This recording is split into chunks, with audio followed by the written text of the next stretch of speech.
సాయి కృపతో, సాయి ప్రేరణతో, సాయి సన్నిధిలో బాబా గారి సంకల్పంతో తిరిగి మనం ఈ జూమ్ యాప్లో కార్యక్రమం స్టార్ట్ చేసుకుందాం అనుకున్న తర్వాత మొట్టమొదటి సత్సంగంలో జాయిన్ అయినటువంటి సాయి కుటుంబంలోని సహచర సభ్యులైన మీ ప్రతి ఒక్కరికిను, అలాగే ఈ సాయంత్రం మన అందరికీ తమ సన్నిధిని ప్రసాదించి తమ స్మరణ చేసుకునే భాగ్యాన్ని ప్రసాదించిన సమర్థ సద్గురువు సాయినాథుని దివ్య పాద పద్మాలకి నమస్కారం చెల్లిస్తున్నాను.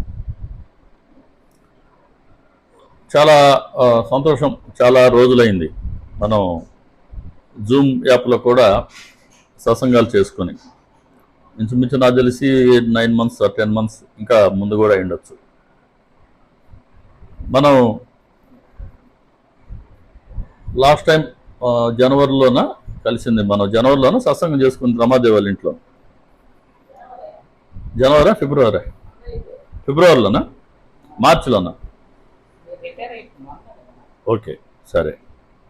ఆ సత్సంగం తర్వాత మళ్ళీ మనం మార్చిలో అనుకుంటాను రమాదేవి వాళ్ళ ఇంట్లో సత్సంగం జరిగింది. సరే, ఓకే. సో ఇప్పుడు ఈరోజు బాబా గారు ఇచ్చిన స్ఫురణ మేరకి ఒక సబ్జెక్ట్ తీసుకుందాం.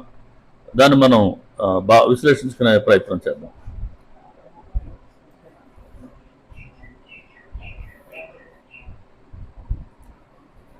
శంకరాచార్యులు గారు, శంకర భగవత్పాదులు వారు చెప్పిన మాట ఏంటంటే, దుర్లభం త్రయమేవై తత్, మనుష్యత్వం, ముముక్షత్వం, మహాపురుష సంశ్రయ అన్నారు. అంటే 3 దొరికేది అతి దుర్లభం అట. అవి ఏంటి అని అంటే మనుష్యత్వం, ముముక్షత్వం, మహాపురుష సంశ్రయ, అంటే మహాపురుషుల సాంగత్యం లేదా వారి ఆశ్రయం. ఈ 3 దొరకడం దుర్లభం అని సాక్షాత్తు శంకరుడి అవతారంగా భావించే శంకర భగవత్పాదులు సెలవిచ్చారు. ఇందులో మొదటి అంశమైనటువంటి మనుష్యత్వాన్ని మనం డిస్కస్ చేసుకుంటే, మనుష్యత్వం మరి మనుష్యత్వం అత్యంత దుర్లభం అని ఎందుకంటున్నారు అని అంటే, మానవ జన్మ లభించడమే అత్యంత అరుదు. 84 లక్షల జీవరాశి ఉంటే, మన సచరిత్ర చెప్తుంది 84 లక్షల జీవరాశి ఉంటే అందులో మానవ జన్మ ఒకటి, మానవుడు ఒక జీవి. కాబట్టి ఆ 84 లక్షల్లో ఒక ప్రత్యేకమైనటువంటి జీవి మానవుడైతే, అటువంటి మానవ జన్మ లేదా మానవ శరీరం లభించడమే అత్యంత అరుదైతే, ఇక మనుష్యత్వం లభించడం దుర్లభం అంటున్నారు సాక్షాత్తు శంకరాచార్యులు వారు. అంటే ఆయన మానవ జన్మ అనట్లేదు, మనుష్యత్వం అంటున్నారు. కాబట్టి మానవ జన్మ అత్యంత అరుదుగా లభించినప్పటికీ మనుష్యత్వం లభించడం దుర్లభం అని స్వామి చెప్తున్నారు. ఇంతకీ మనుష్యత్వం అంటే ఏమిటి? మనుష్యత్వం అంటే మనిషి యొక్క తత్వం, అంతే కదా. సో మనిషి యొక్క తత్వాన్ని మనుష్యత్వం అంటాం. మనిషి యొక్క ఈ ప్రత్యేక తత్వం ఏంటి? మరి 84 లక్షల జీవరాశి ఉంది కదా, ఆ జీవరాశిలో మనిషి యొక్క ఒక ప్రత్యేకమైన తత్వం ఏంటిది, ఎలా ఉంటుంది అని అంటే, దీనికి మన సచ్చరిత్ర 6వ అధ్యాయం 8వ అధ్యాయం ఈ రెంటిని కనుక మనం కాస్త క్రోడీకరించుకుంటే, ఆ సచ్చరిత్ర చెప్తున్న విషయాన్ని కాస్త మనం మననం చేసుకుందాం. ఏకమైన భగవంతుడు సృష్టిని ఏర్పాటు చేయదలుచుకుని ఆయన ముందు 3 గుణాలతో కూడినటువంటి మాయను సృష్టించారు. చాలాసార్లు మనం చెప్పుకున్నదే, మాయలో సత్వ, రజ, తమ గుణాలు ఉన్నాయి. భగవంతుడ సత్ చిత్ ఆనంద స్వరూపుడు. కాబట్టి ఈయన ఆనంద స్వరూపం, సచ్చిత్ ఆనంద స్వరూపుడు భగవంతుడు. మాయలో 3 గుణాలు ఉన్నాయి, సత్వగుణం, రజోగుణం, తమగుణం. దీంతో సృష్టి ఏర్పాటు చేయాలి అనుకున్నారు భగవంతుడు. సరే, మాయ తమగుణం ఒక నిర్జీవ పదార్థాన్ని సృష్టించింది, ఒక జడ పదార్థాన్ని. తర్వాత మాయలో ఉండే రజగుణం, భగవంతుడు సచ్చిత్ ఆనందం కదా, ఇందులో చిత్తు, ఈ రెండు కలిసి ఈ నిర్జీవ పదార్థానికి జీవాన్ని ఇచ్చాయి. జంతురాశి, వృక్షరాశి ఏర్పడింది. ఆకాశం, భూమి, నీరు, అగ్ని, వాయువు ఏర్పడ్డాయి. రకరకాల వృక్షాలు, రకరకాల జంతువులు. సరే, జంతువులు పుట్టాయి, పెరుగుతున్నాయి, వాటి శరీర స్వభావ రీత్యా ఆహారాన్ని సంపాదించుకుంటూ ఉన్నాయి, పెద్దవుతున్నాయి, సంతానాన్ని కంటూ ఉన్నాయి, వెళ్ళిపోతున్నాయి. కానీ ఏ ఒక్క జీవి కూడా అరే అసలు ఈ సృష్టి ఏంటి, సూర్యుడేంటి, చంద్రుడేంటి, నక్షత్రాలేంటి, ఈ గాలి, నీరు, వాన రావడం ఏంటి అని, ఈ సృష్టికి కారకులు ఎవరు అని ఆలోచించే జీవి ఒక్కరు కూడా లేకపోయేసరికి భగవంతుడికే అరే ఏంటి ఇలా ఒక్క జీవి కూడా దాని గురించి ఆలోచించట్లేదే అని అనుకున్న తర్వాత అప్పుడు భగవంతుడి ఆలోచనకు అనుగుణంగా మాయ తన సత్వగుణం నుంచి బుద్ధి అనే ఒక ప్రత్యేకమైన ఇంద్రియాన్ని సృష్టించింది. భగవంతుడిలోని ఇంక రెండు మిగిలి ఉన్నాయి. ఏం మిగిలి ఉన్నాయి? సత్ మిగిలింది, ఆనందం మిగిలింది. ఇందులో నుంచి ఆనందం వచ్చి ఈ బుద్ధిలో మిళితమైంది. అంటే బుద్ధిలో ఏమున్నాయి? మాయలో ఉండే సత్వగుణం ఉంది, భగవంతుల్లో ఉండే ఆనందం ఉంది. ఈ రెండు కలిసి ఇప్పుడు బుద్ధి అనే ఇంద్రియంలో ఉన్నాయి కదా. అలా ఈ బుద్ధి అనే ప్రత్యేకమైన ఇంద్రియం కలిగినటువంటి మానవుడిని సృష్టించడంతో ఆ భగవంతుడి ఆ లీల పూర్తి అయింది అని మనకు 6, 8 అధ్యాయాలు చెప్తున్నాయి.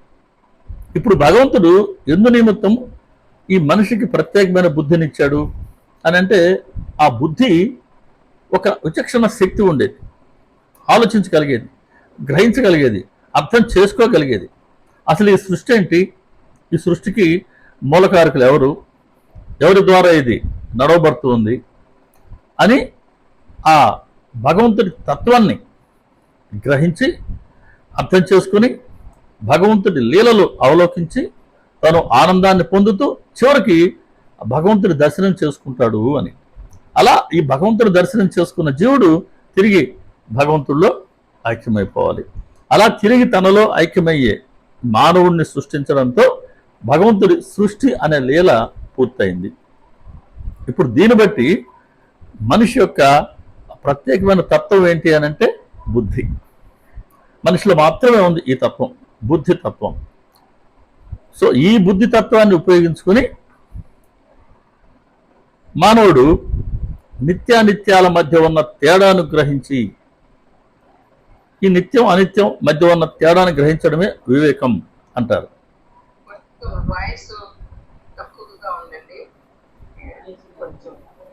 ఈ వివేకాన్ని సంతరించుకొని అనిత్యమైన దాన్ని విడిచిపెట్టి నిత్యం ఏదో ఆ నిత్యం వైపుకి మనసుని మరలించుకొని చివరికి ఆ నిత్యాన్ని చేరుకుంటాడు అనే ఉద్దేశంతోనే దీన్ని వైరాగ్యం అంటారు. అంటే అనిత్యమైన వాటి నుంచి మనసును మరలించి నిత్యం వైపుకి మరలించటం, అనిత్యం నుంచి వెనక్కి మరలించి నిత్యం వైపుకి మరలించి అందులో నిమగ్నం అవడం, అలా చేయడం ద్వారా దీన్ని వైరాగ్యం అంటారు. ఇలా వివేకాన్ని వైరాగ్యాన్ని రెంటిని సంతరించుకుని ఈ శక్తి బుద్ధికి మాత్రమే ఉంది. కాబట్టి మనిషి ఈ బుద్ధి తత్వాన్ని ఉపయోగించుకొని తిరిగి భగవత్ సాక్షాత్కారం చేసుకోవాలి. అప్పుడే మానవ జన్మ సఫలమైనట్లు. ఇది మానవ జన్మ యొక్క పరమావధి. అది భగవంతుడి సంకల్పం. ఇక్కడ వైరాగ్యం, వివేకం ఈ రెండు గురించి మనం ఇప్పుడు చర్చించుకున్నాం.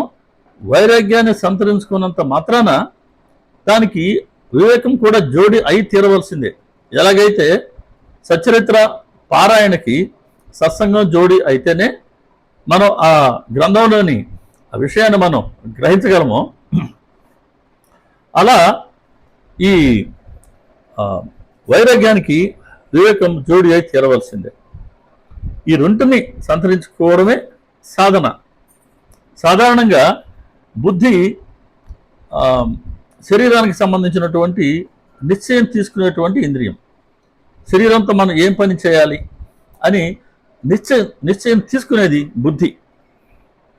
బుద్ధి నిశ్చయించుకున్న తర్వాత మనసు ఈ బుద్ధి తీసుకున్న నిర్ణయాన్ని అమలు చేస్తుంది.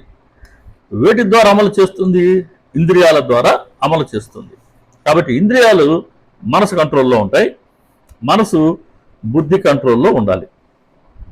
అప్పుడే ఏ పనైనా మనం చేయదలుచుకున్నప్పుడు, ఆలోచించుకున్నప్పుడు ఆ నిశ్చయం తీసుకునేది బుద్ధి అయితే ఆ పనిని అమలు చేసేది మనసు ఇంద్రియాల ద్వారా ఆ పనిని చేయించుకుంటుంది.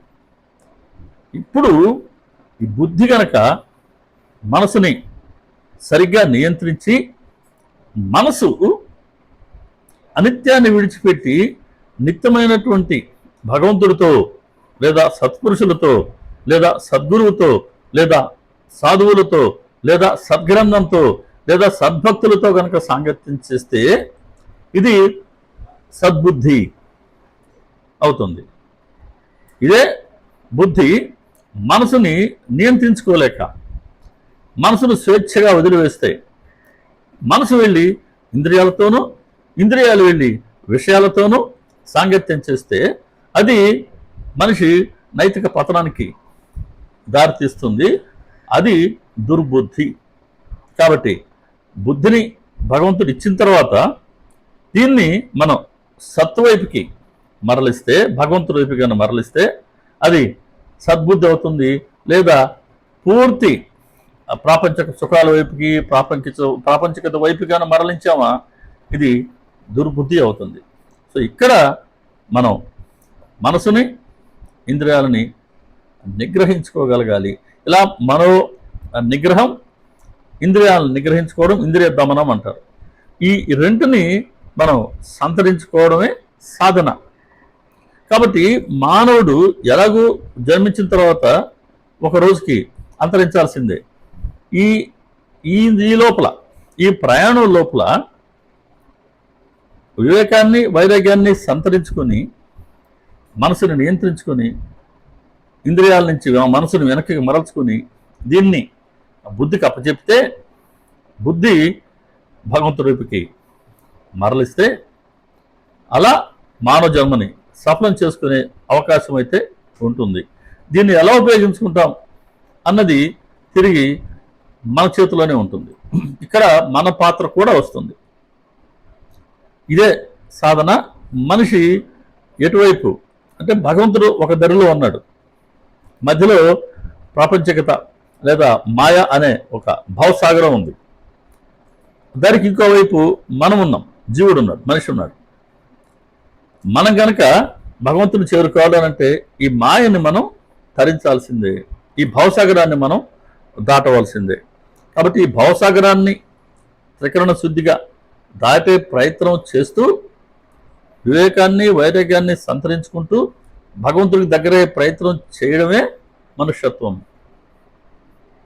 అలా కాకుండా ఇచ్ఛానుసారం ప్రవర్తిస్తూ చివరికి శరీరం పతనమైపోతే మన కళ్ళ ముందు పుట్టిన ఇతర జంతువులకి మనకు తేడా ఏముంటుంది? దీన్ని మీరే ఆలోచించుకోండి అంటుంది సచరిత్ర. కాబట్టి మనిషి జన్మ వచ్చినంత మాత్రాన మనుష్యత్వం లభించినట్టు కాదు. వెంకట స్వామి గారిని ఎవరు అడిగారు ఒకసారి, అయ్యా అంటే మళ్ళీ పునర్జన్మలు ఎలాగో ఉన్నాయి కాబట్టి అయ్యా మళ్ళీ మనిషిగా జన్మించాలా అని అంటే ఏం చేయాలి స్వామి అని అంటే ఆయన చెప్పింది మనిషిగా పోతే మనిషిగా వస్తున్నాయ్యా అన్నారు. అంటే పోతే మనం మనిషిగానే పోవాలి, మనిషిగా పోతే తిరిగి మళ్ళీ మనిషిగా వస్తాం. ఎంత లోతైన మాట అంటే ఇప్పుడు మనం చెప్పుకున్నాం, వివేకాన్ని, వైరాగ్యాన్ని సంతరించుకునే ప్రయత్నం అంటే సాధన కొంత మేరకు చేసామనుకుందాం ఈ శరీరంతో, ఈ జన్మలో. సరే శరీరమా పతనం అయిపోతుంది ఏదో ఒక రోజు. ఆ పతనం అయ్యేటప్పటికీ ఈ ప్రయత్నం పూర్తి కాకుండా కనుక ఉంటే ఆ ప్రయత్నం మొత్తం వృధా కాదు, అది మన అకౌంట్లో అలా ఉండిపోతుంది. సద్గురువు ఏం చేస్తారు, మళ్ళీ తర్వాత మనం ఎప్పుడైతే మానవ శరీరంతో మనిషిగా పోతాం ఈ సాధనతో, తిరిగి మానవ జన్మని ఇచ్చి ఎక్కడైతే మనం సాధనని ఆపామో తిరిగి అక్కడ నుండే మన సాధనను ప్రారంభింప చేస్తారు ఆయన. ఇది ఆయన కరుణ, ఇది సద్గురువు బాధ్యత. ఈ జీవుణ్ణి ఉద్ధరించే బాధ్యత వారు తీసుకున్నారు కాబట్టి మనం ఎక్కడ జన్మించినా ఆయన దృష్టిలో ఉంటాం. కాబట్టి మన సాధన ఈ శరీరంతో సాధించుకున్న ఏదన్నా మనతో కూడా వచ్చేది ఏదన్నా ఉందా మరణం తర్వాతనంటే ఇదిగో మనం సంతరించుకున్న ఈ వివేక వైరాగ్యాలే, మనం ప్రోవ్ చేసుకున్న జ్ఞానమే. అంటే మనం తొలగించుకున్న ఏ మేరకు అజ్ఞానం తొలగించుకున్నామో ఆ మేరకే జ్ఞానాన్ని మనం సంతరించుకున్నట్టు కదా.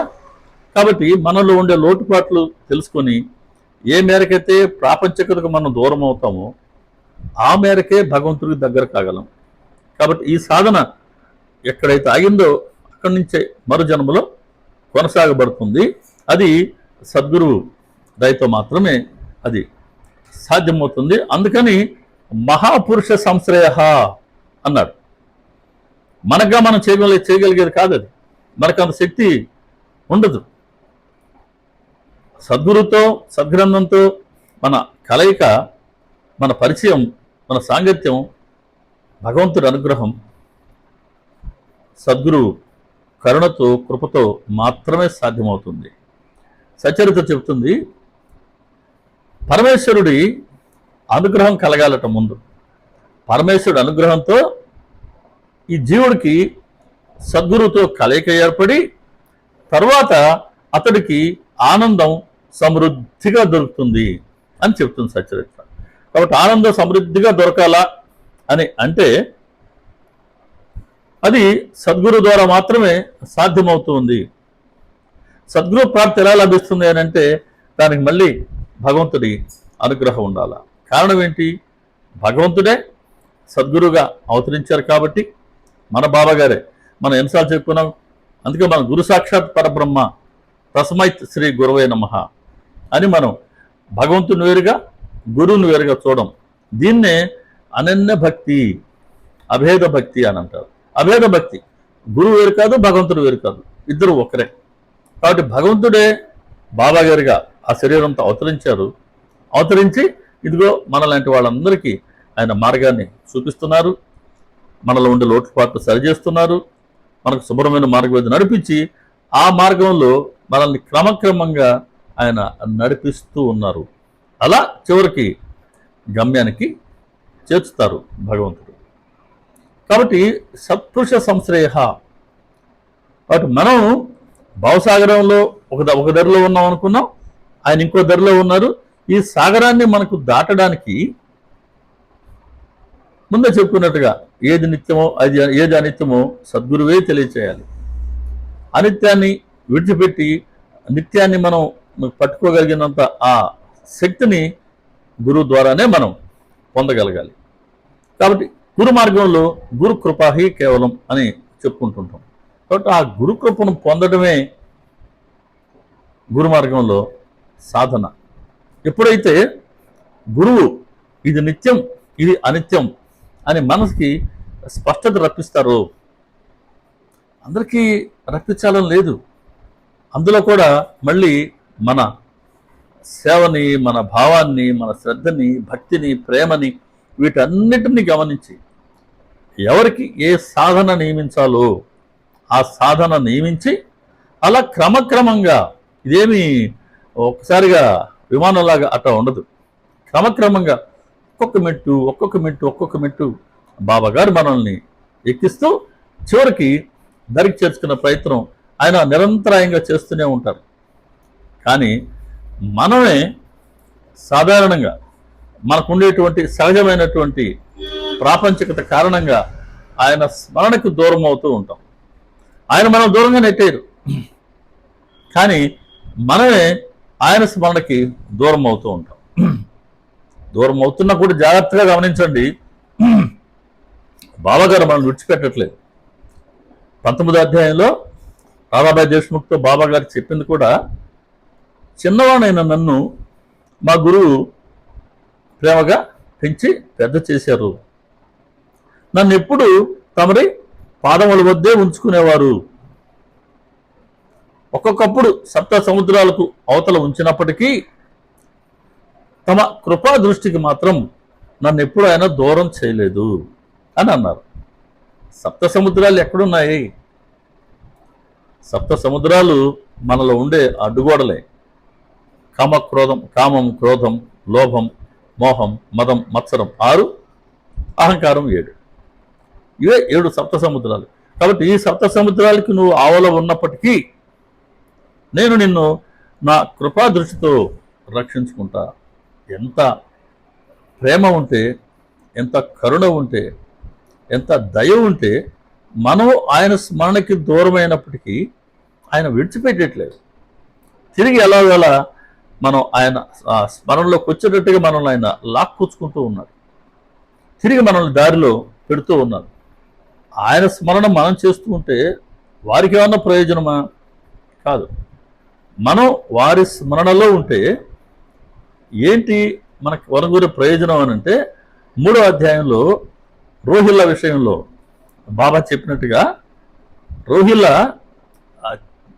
కఠోరంగా అల్లాహు అక్బర్ అని ఆ కల్మాన్ని ఆయన చదువుతూ ఉంటే గట్టిగా ఉదయం లేదు, మధ్యాహ్నం లేదు, సాయంత్రం లేదు, రాత్రి లేదు, తన ఇష్టానుసారం ఆ చావుల్లోనో మసీదులోనూ కూర్చొని గట్టిగా కల్మాన్ చదువుతూ ఉంటే ఊరి ప్రజలకు నిద్రాభంగమైంది. కానీ బాబా గారికి ఎటువంటి భంగం లేదు. అందరూ బాబా గారికి ఏమన్నా భంగం కలిగి ఉంటుందేమో అనుకున్నారు. కానీ బాబా గారు ఏం చెప్పారు? అతడు నాకు అత్యంత ప్రియుడు. అతడు అలా కేకలు వేస్తుంటూనే నాకు సుఖంగా ఉంటుంది. ఆ రోహిల్లాకి ఒక భార్య ఉందని, ఆమె పతితురాలని, ఆమె అతని వద్ద పొసగక అతన్ని తప్పించుకొని బాబాగారి వద్దకు రావాలని ప్రయత్నిస్తూ ఉందని, బాబాగారు బలవంతంగా బయటికి నెట్టివేసినప్పటికీ అది తిరిగి లోపలికి జొరబడే ప్రయత్నం చేస్తూ ఉందని బాబాగారు కథలాగా చెప్పారు. ఇతను కేకలు వేస్తూ ఉంటే ఆవిడ దూరంగా పోతూ ఉంటుంది. ఇతడు ఎప్పుడెప్పుడు కేకలు మానవేస్తాడా అని ఎదురు చూసి కేకలు మానవేశాడా ఆ సందు చూసుకుని తిరిగి ఆ దుర్బుద్ధి నాలో జొరబడే ప్రయత్నం చేస్తూ ఉంది. కాబట్టి ఈ రోహిల్లా ఎప్పుడు అలా గట్టిగా కేకలు వేస్తూ ఉంటేనే నాకు ఆవిడ దూరంగా ఉంటుంది. అదే నాకు సుఖం. కాబట్టి పరులకు ఉపకారం చేసే ఈ రోహిల్లా నాకు అత్యంత ప్రీతిపాత్రుడు. అతడి జోలికి మీరు వెళ్ళవద్దు అన్నాడు. ఎవరు? రోహిల్లాకి భార్య ఎక్కడిది? రోహిల్లా భార్య అనే పేరు చెప్పి బాబాగారు మాయ గురించే తెలియచేస్తున్నారు. మాయ ఎప్పుడు దూరంగా వెళ్ళింది? ఇతను కల్మాన్ని పఠిస్తూ ఉంటే, అంటే భగవంతుడిని స్మరిస్తూ ఉంటే ఆవిడ దూరంగా పోతుంది. అతను పొసగడం లేదు అన్నాడు. ఎందుకు పొసగట్లేదు రోహిల్లాతో అతని భార్యకి? బాబాగారి మాట ప్రకారం అంటే కల్మాన్ చదువుతూ ఉన్నాడు, భగవన్నామస్మరణ చేస్తూ ఉన్నాడు. భగవన్నామస్మరణ చేస్తూ ఉంటే అక్కడ మాయకు తావులేదు. మాయ దూరంగా పారిపోవాల్సిందే. ఎప్పుడైతే భగవన్నామస్మరణకు మనం దూరం అవుతామో తిరిగి మాయ మనలో జొరబడే తీరుతుంది. కాబట్టి ఆవిడ మళ్ళీ మనలో జొరబడకుండా ఉండాలనంటే, మనం మాయ ప్రభావానికి లోను కాకుండా ఉండాలనంటే, ఎలాగైతే రోహిల్లా కల్మాన్ గట్టిగా ఆయన చదివాడో అలాగే మనం కూడా మన గురు అమాన్ని స్మరించాలి, మన గురు స్మరణలో ఉండాలి, మన గురు సాంగత్యంలో ఉండాలి. సచ్చరిత్ర పారాయణ, నిత్య పారాయణ, లేదా ఇదిగో ఇలా శ్రవణం, మననం, హారతులు, లేదా బాబాగారి నామ సంకీర్తన, బాబాగారి పాటలు, లేదా బాబాగారి మందిరాల్లో ఇతర సేవలు చేసుకుంటూ ఎలాగైతే వీటిల్లో మనం ఏది చేయగలమో ఆయా సాధనలు చేసుకుంటూ మన మనసుని బాబాగారికి ఎంత దగ్గరగా ఉంచితే, ఎంతగా మనం బాబాగారి స్మరణలో ఉంటే దానివల్ల లాభం పొందేది మనమే. ఇదిగో ప్రాపంచికతకు లేదా మాయకు దూరంగా ఉండగలం. కాబట్టి ఇలా అందరూ సహజంగా ఏంటి, పైనుంచి జలపాతం కిందకే భావిస్తుంది, కింద నుంచి పైకి వెళ్ళదు కదా, దాని సహజం ఏంటి, పైనుంచి కింద పడుతుంది. అలా మనసు ఏం చేస్తుంది, సహజంగా ఇంద్రియాల వైపు దాని దృష్టి ఉంటుంది. ఇంద్రియాల దృష్టి ఎక్కడ ఉంటుంది? విషయాల పట్ల ఉంటుంది.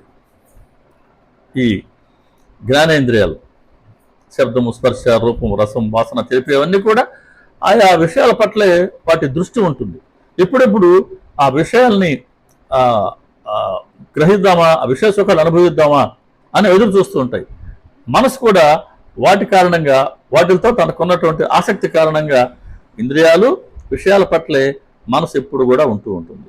అందుకనే మనిషి సహజంగా మనం ఎంత కాదనుకున్నప్పటికీ, ఎంత అడ్డంకం తెలిసినప్పటికీ, సచ్చరిత్ర చెప్తూ ఉన్నప్పటికీ, బాబా గారు చెప్తూ ఉన్నప్పటికీ, సత్సంగాలు మనం వింటున్నప్పటికీ, చెప్పుకుంటున్నప్పటికీ ప్రాపంచికతకి దూరం కాలేకుండా ఉన్నాం.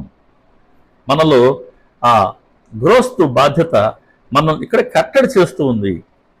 ఇక్కడ ఇరుక్కుపోయాం మనం, దాన్ని దాటి ఆవులకి వెళ్ళలేకుండా ఉన్నాం. బ్రహ్మచర్యం అయిపోయింది, గృహస్థం అయిపోయింది, తర్వాత వానప్రస్థం ఉంది. వానప్రస్థం తర్వాత సన్యాసం ఉంది.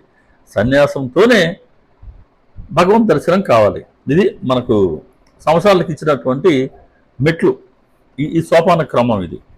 కానీ ఎక్కడ ఇరుక్కుపోతున్నాం? గృహస్థులుగానే వెళ్ళిపోతున్నాం, గృహస్థుగానే వెళ్ళిపోతున్నాం. ఇంకా ప్రాపంచిక బంధాల నుంచి ఎక్కడ బయటపడ్డట్టు? మనం మంచి ఎగ్జాంపుల్ ఏంటంటే 31వ అధ్యాయంలో బాలరామ్ మనకర్. బాలరామ్ మనకర్ ఒక మంచి భక్తుడు. ఆయన షిరిడీలో ఉండేవారు కదా. ఆయన భార్య చనిపోయిన తర్వాత ఆయనకి సంసారపక్షంగా జరగాల్సినటువంటి పనులు కానీ లేదా సాధన కానీ కొరవడింది. దాంతో మనసులో అశాంతి చెలరేగింది. అప్పుడేం చేశాడు ఆయన? తన ప్రాపంచిక బాధ్యతలన్నిటినీ, సంసార బాధ్యతలన్నిటినీ తన కుమారుడికి అప్పుచెప్పి ఆయన క్రమక్రమంగా మనసులో నుంచి, తన సంసార బాధ్యత నుంచి తన మనసుని ఆయన వెనక్కి తీసుకున్నారు. ఇది వానప్రస్థం. ఒక చక్కటి మాట చెప్తారు అక్కడ.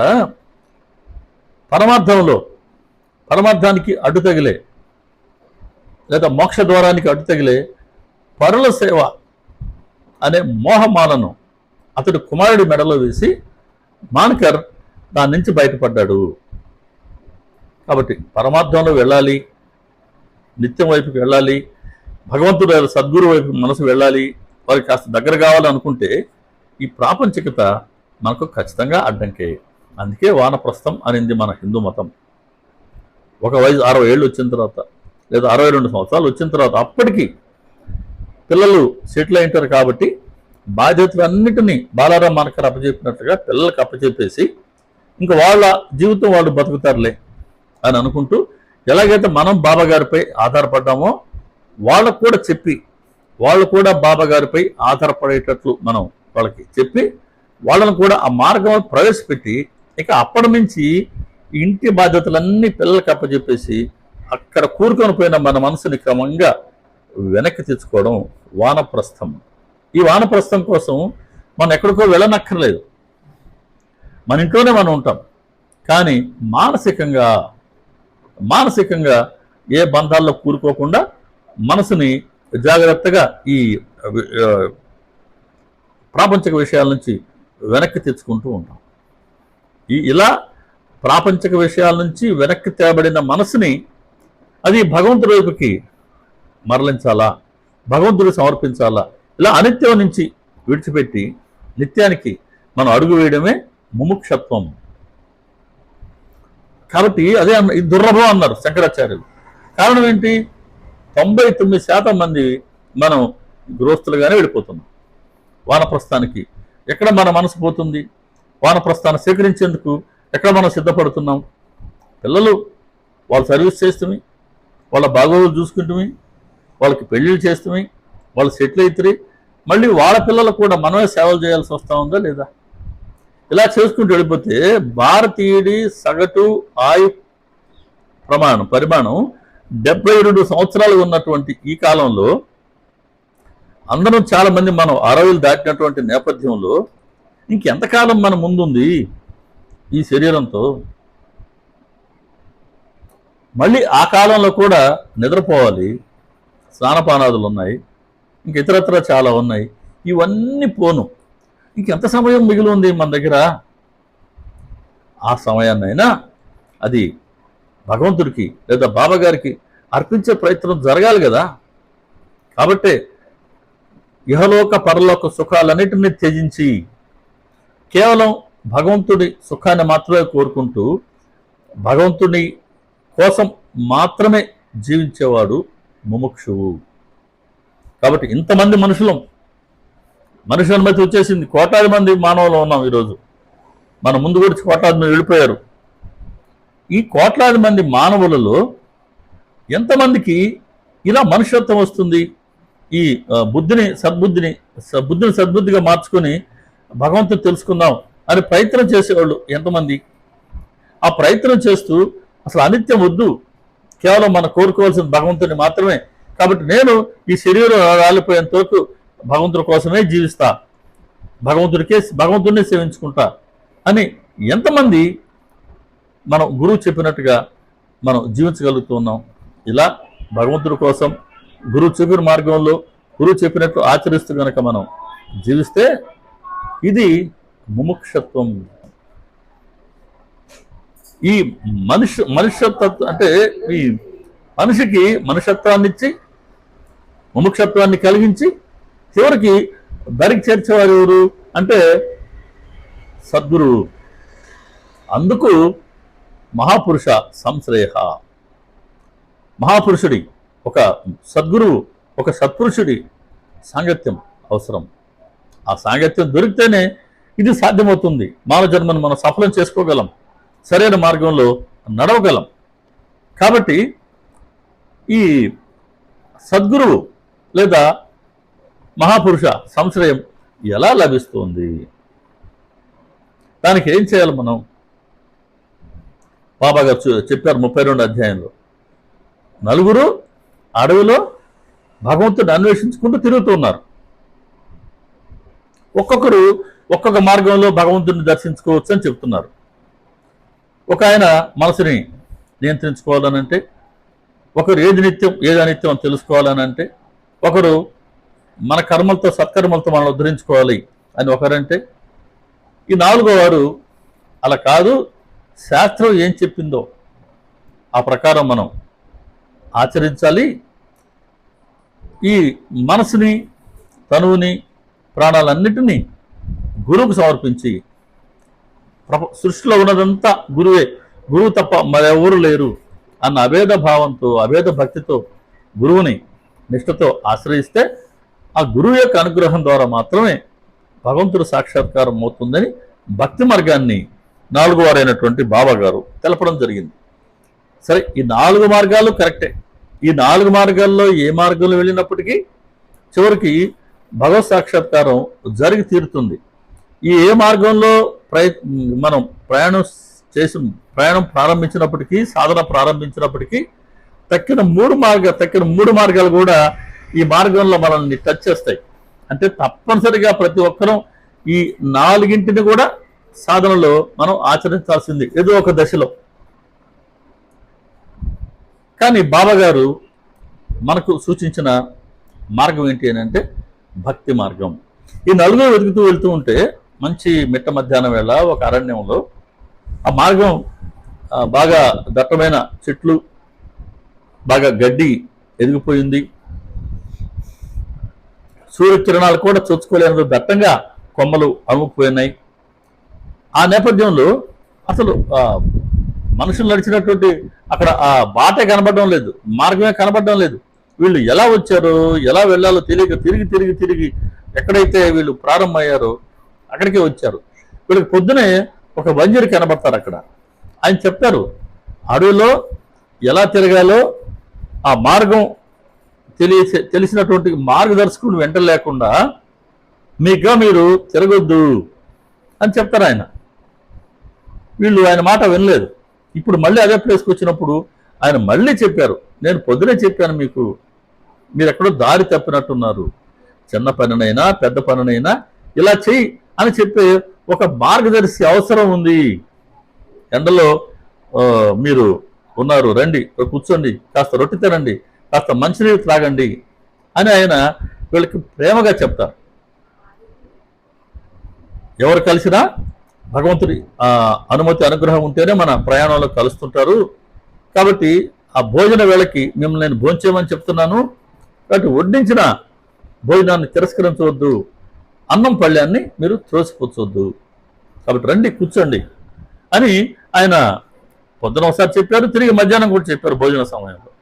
తక్కిన ముగ్గురు ఎవరైతే జ్ఞాన మార్గాన్ని, కర్మ మార్గాన్ని, యోగ మార్గాన్ని అవలంబించాలి అని చెప్పారో ఆ ముగ్గురు ఈయన మాటలు వాళ్ళు పట్టించుకోవాలి. కారణం ఏంటంటే మేము పండితులం, మా మార్గం ఏదో మేమే చూసుకోగలం, మాకు ఒకరు చెప్పాల్సిన పని ఉందా అనేటువంటి ఒక అహంకారంతో ఆ ముగ్గురు ఈయన మాట వినలేదు. కానీ బాబా గారు అరే ఈయన 1-2 సార్లు మనల్ని ప్రేమగా పిలుస్తున్నాడు, నీడలో కూర్చోమంటున్నారు, రొట్టె తినమంటున్నారు, మంచినీళ్ళు త్రాగమంటున్నారు, చూడు ఎటువంటి ప్రతిఫలాన్ని మన నుంచి ఆశించకుండా ఆయన ప్రేమ చూపిస్తూ ఉన్నారే.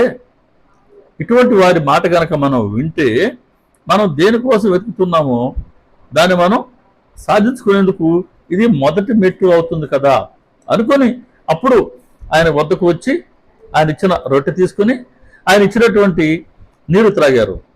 అంతే, అకస్మాత్తుగా గురు మహారాజ్ ప్రత్యక్షమయ్యారు. ఎలా ప్రత్యక్షమయ్యారు గురు మహారాజ్ అంటే ఆ వంజరే ఇప్పుడు గురువుగా ప్రత్యక్షమయ్యాడు.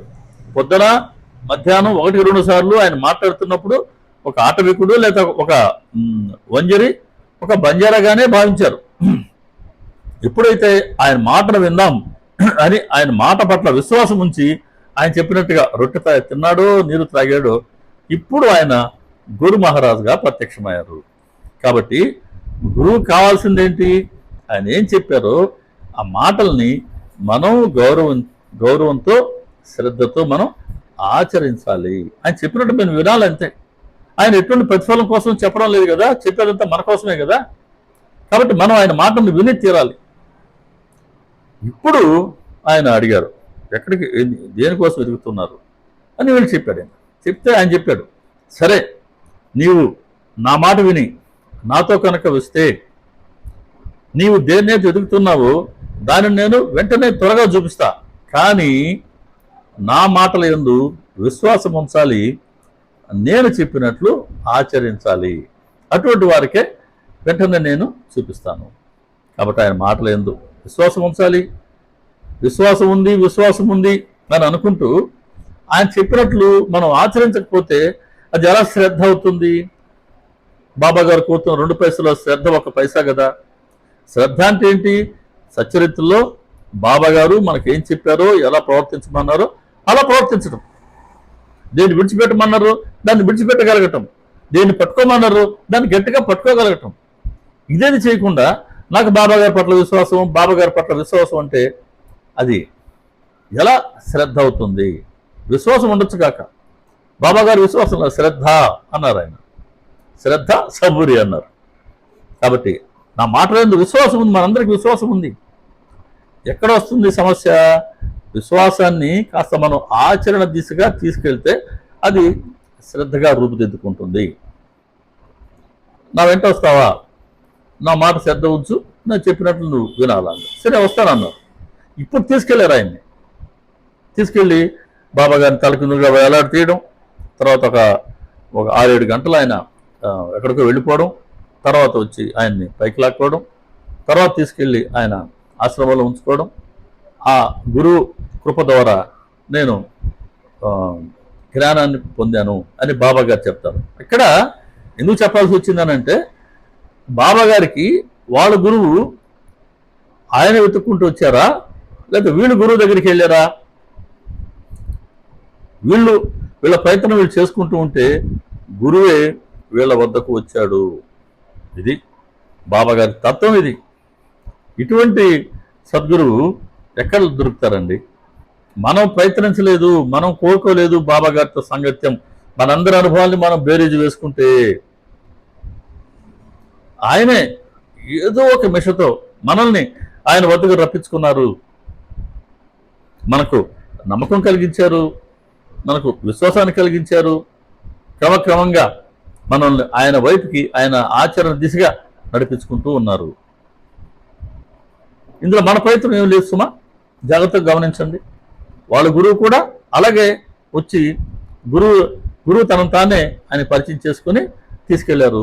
మన గురువు కూడా మనల్ని సచ్చరిత్ర పారాయణ మెషతోనో, లేకపోతే షిరిడి యాత్రల మెషతోనో, హారతల మెషతోనో, ఇంకో మెషతోనో, నామ సంకీర్తన లేదా పాటలు, ఇలా ఇన్నిన్ని మార్గాల ద్వారా మనకు ఏదైతే మన స్వభావానికి సరిపోతుందో ఆయా మార్గాల్లో ఆయన తన వద్దకు రప్పించుకుని తన ఎదురు కూర్చుని పెట్టుకుని మనం ఉద్ధరించే ప్రయత్నం చేస్తున్నారు. మనకి ఏది నిత్యమో ఏది అనిత్యమో తెలియచేస్తున్నారు. నిత్యాన్ని విడిచిపెట్టమంటున్నారు. అనిత్యాన్ని గట్టిగా పట్టుకొని ముముక్షువుగా తల్లికి తగిన బిడ్డలుగా ఉండండి అని బాబా పదే పదే చెప్తుంటారు. వైరాగ్యాన్ని సంతరించుకోవాలి, దానికి వివేకాన్ని జోడించుకోవాలి. ఈ రెండింటిని అనుగ్రహించే ప్రదాత సద్గురు కాబట్టి సత్పురుష సంశ్రయం దుర్లభం అయినప్పటికీ మన భాగ్యం ఏంటంటే మనకు బాబాగారి సంశ్రయం లభించింది. మనం కోరుకోకుండానే, ప్రత్యేకమైనటువంటి ప్రయత్నం లేకుండానే గురువు మనకు ఆయన ఆశ్రయాన్ని ఇచ్చారు. దీన్ని మనం గుర్తెరిగి అత్యంత దుర్లభమైన సద్గురు సంశ్రయం, సద్గురు ప్రాప్తి, సద్గురు అనుగ్రహం, ఆయన ఆశ్రయం మనకు లభించింది కాబట్టి దీన్ని ఉపయోగించుకొని క్రమక్రమంగా మనుష్యత్వాన్ని అలాగే ముముక్షత్వాన్ని సంతరించుకుని బాబాగారు కోరుకున్న విధంగా మనం జీవించాలి. బాబాగారు కోరుకున్న విధంగా మనం కూడా ఒక ఆధ్యాత్మిక సత్ఫలితాన్ని పొందాలి. శిష్యులు ఆధ్యాత్మిక పరమార్థంలో ప్రవేశించడం గురువుకి సంతోషం అట. 27వ అధ్యాయం చెప్తుంది. శిష్యులు సాక్షాత్కారం చేసుకోవడం, భగవత్ సాక్షాత్కారం చేసుకోవడం గురువుకి పరమానందం అట. కాబట్టి గురువుకి సుఖాన్ని, ఆనందాన్ని ఇచ్చే భాగ్యాన్ని సద్గురు మనకిచ్చారు. అటువంటి సద్గురువు కోరుకున్నటువంటి శ్రద్ధని, సబురిని, వారికి సమర్పించే భక్తి ప్రేమలు, నిష్టని మనకు బాబాగారు అనుగ్రహించాలని వారి పాద పద్మాల వద్ద ప్రార్థన చేస్తూ శ్రీ సచ్చిదానంద సమర్థ సద్గురు సాయినాథ్ మహారాజ్ की जय।